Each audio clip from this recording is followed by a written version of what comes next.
white bird might be the most important missing airplane in history. No piece of the plane is ever found. It's like the Bermuda Triangle of the Northeast.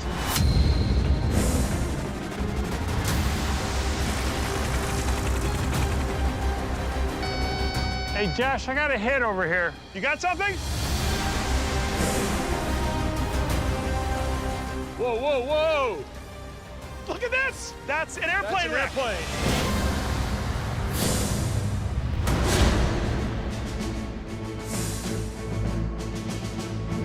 When it comes to exploration, some daring pioneers make history, while others shape the future. In 1927, Charles Lindbergh becomes the first person to fly from New York to Paris nonstop in the spirit of St. Louis.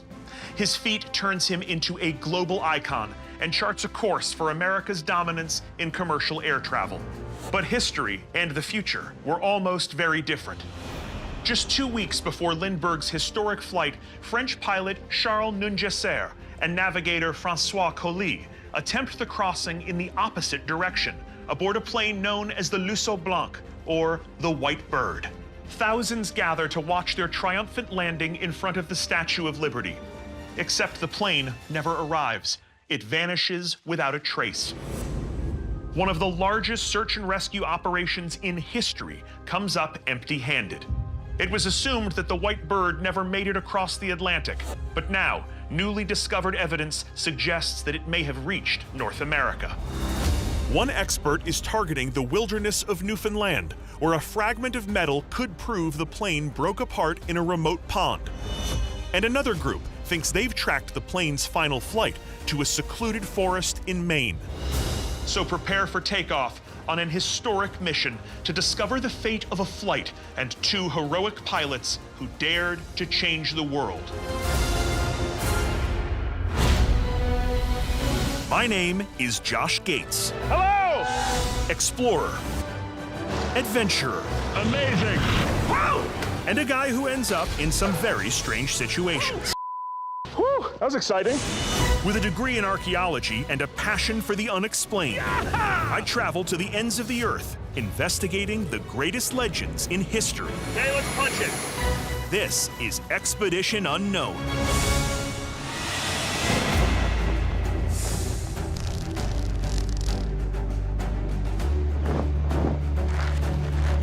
Today, we think nothing of flying between Europe and the United States. Every day, thousands of planes crisscross above the vast waters of the Atlantic. But you have to remember, it was less than a century ago that this feat, a non-stop flight across the pond, it had never been accomplished. And it was something that many people thought was downright impossible. In fact, in 1927, very few people ever had the chance to fly in a biplane. Today, well, same thing. There's not many of them left from the early 20th century. You all ready? I am ready. Let's fly.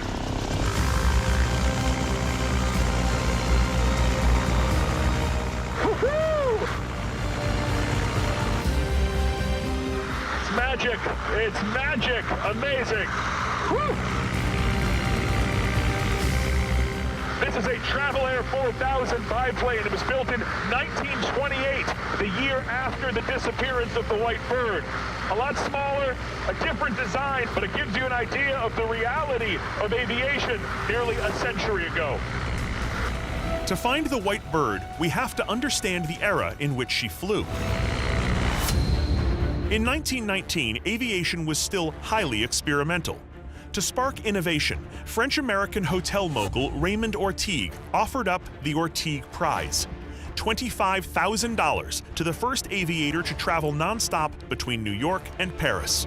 By 1927, 5 teams had made attempts. All failed in test trials or during takeoff, with planes too heavy for the journey. 4 pilots already lay dead. On May 8, 1927, 2 daring French aviators, Nungesser and Colli, attempted to capture the prize by flying in a custom-built biplane to soar into the pages of history. The White Bird was based on the Levasseur PL-4 reconnaissance biplane, but was extensively modified. The wings were lengthened, The fuselage was widened and reinforced, creating enough room for the pilots to sit side by side. The landing gear was designed to detach, saving weight, but forcing the plane to land on water. Meanwhile, 3 fuel tanks carrying a little over 1,000 gallons of gas were all they had to get to New York. This is how Charles Nungesser and Francois Colli flew for more than 30 hours straight, at a top speed of just 120 miles an hour. Today, we seal ourselves inside metal tubes and shut ourselves off from the sky. But this is the purest expression of flight I've ever experienced.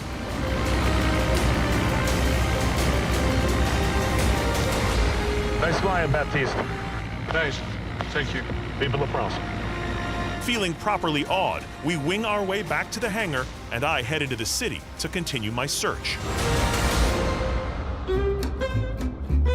As for Nungesser and Colli, they aren't exactly household names in America, but here in Paris, they seem to be everywhere.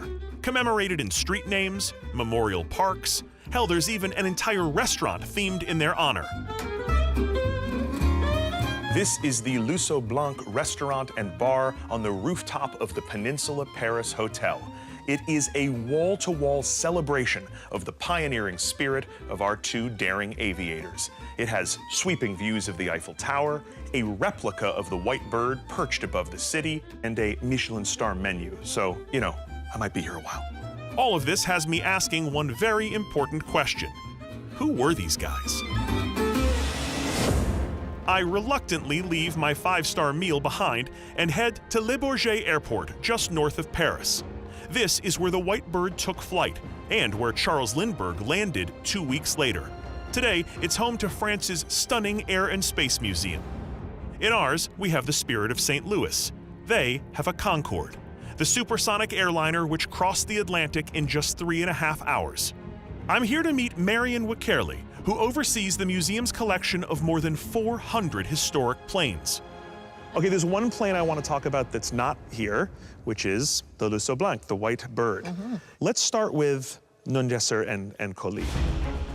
Looking at photos of them, they look like something out of a movie, you know? Who were these guys really? So Charles Nungesser was a World War I fighter ace pilot, and he shot down 43 German aircraft during the war. Wow.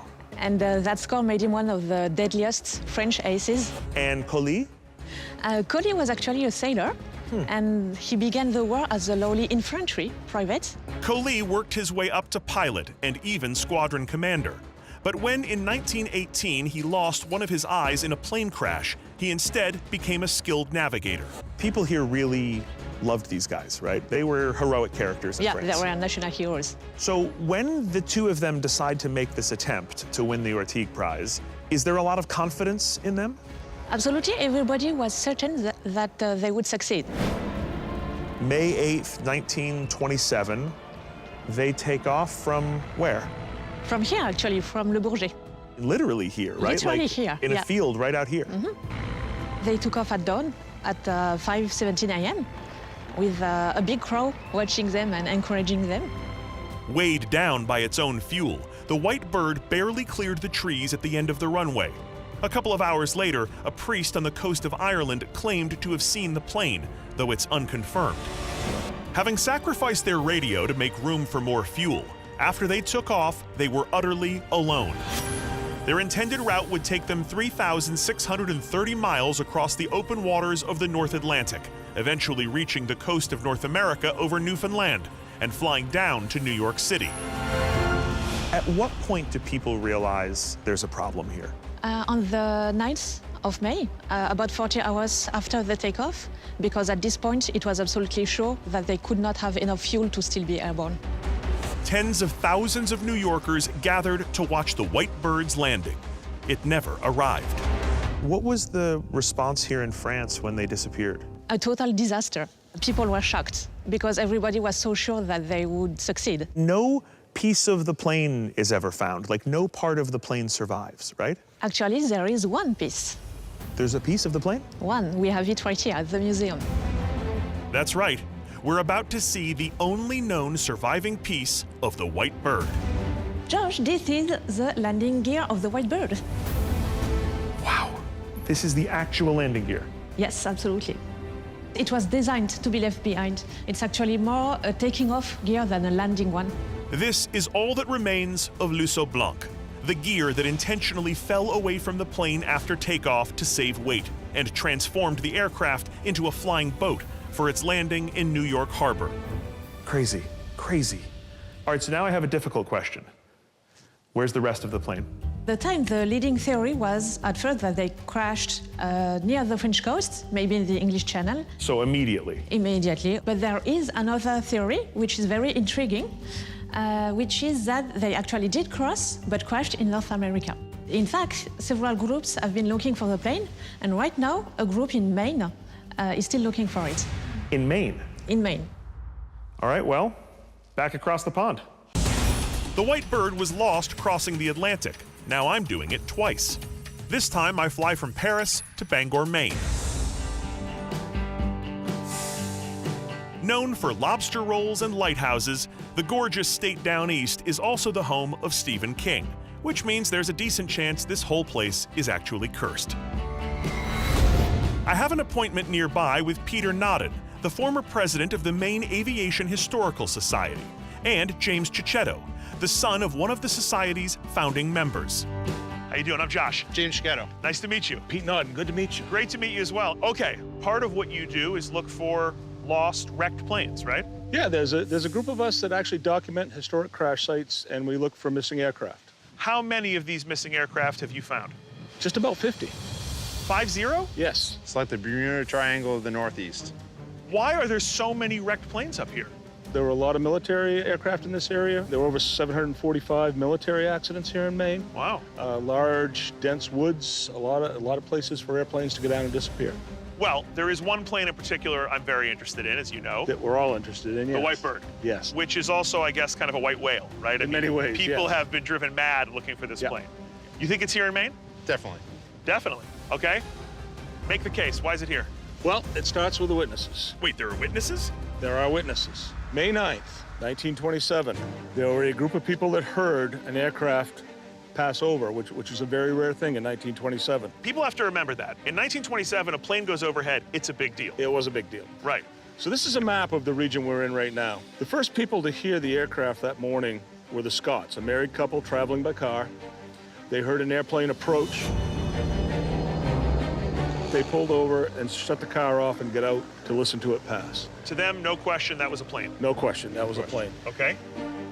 Shortly thereafter, we have the Magoons up here on their farm who actually saw an unusual white biplane come out of the fog, circled their farm once, and then flew off to the southeast.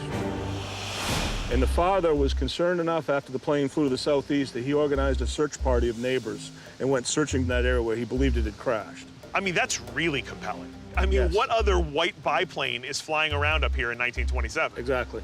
And one of the things I'm getting looking at all of this is that there seems to be a consistency. This plane is flying south. Yes. The Scotts, the Magoons, and other witnesses all report seeing or hearing a plane moving in a southwesterly direction. So they're on fumes. Came in over Newfoundland. They're not going to make New York. Yeah, they're not going to make New York. It's possible that the first large body of water that they may have seen to land on would be Tunk Lake right behind us. This is Tunk Lake. This is Tunk Lake. Tunk Lake lies in line with the direction of the aircraft that the witnesses described. And there's another reason Peter and his team have honed in on this location. Now, I see one other flag on this map. Yes. Down here, Millet, Yep, James Millet. which is pointing to this lake. Yes. So is Millet another eyewitness? No. He found something really interesting here about 30 years later. What's Millet's story? Millet was with a group of hunters staying at a camp right here on this lake. So on one particular day, they go up over a mountain. As they descend down the other side, they decide to stop for lunch. Millet sees a ledge that looks comfortable to sit on, and he discovers part of an engine sticking up out of the ground. He also discovers some pieces of white canvas. And he discovers a bone that might have been a human tibia. Did they note this exact location where this happened? They did not. How do you pick up the pieces? How do you find where Millet was? Millet left behind some clues for us. Okay, what did he leave behind?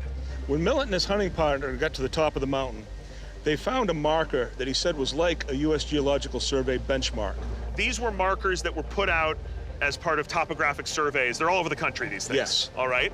And many of the mountains in this area have coastal survey markers on them. So, obvious question, do any of these coastal markers exist on any of these peaks? There are 2 of them on mountains that are likely suspect. And so, have you searched them? We searched one of them. One of them. And the other? You ready for a hike in the Maine woods? Hell yes, I am. Let's do it. Come on. The wreckage spotted by Millet nearly 3/4 of a century ago was left behind and has never been found.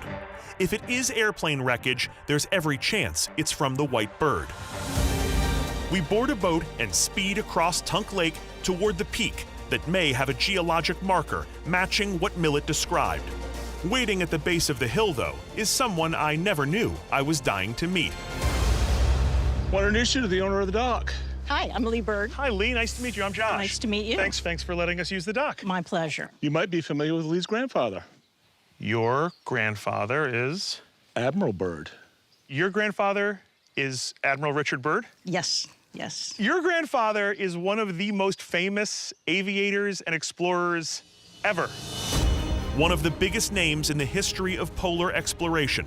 Pioneering American aviator Richard Byrd was the first person to fly over both the North and South Poles.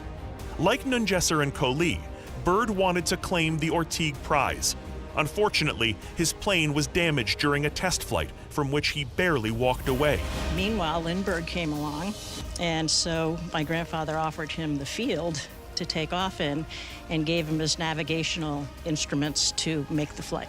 It's insane. Your grandfather, and I mean this is the highest compliment, was nuts. Well, he was. I mean, he was. He did the most amazing stuff. Yeah, he did, but he always really calculated it all out, and it's amazing he survived. That is the ultimate It's a Small World. It is. It is. You never know who you're going to meet in the woods of Maine. Good luck. All right. Yeah. Thank you so much. All right. I'm speechless. Here we go.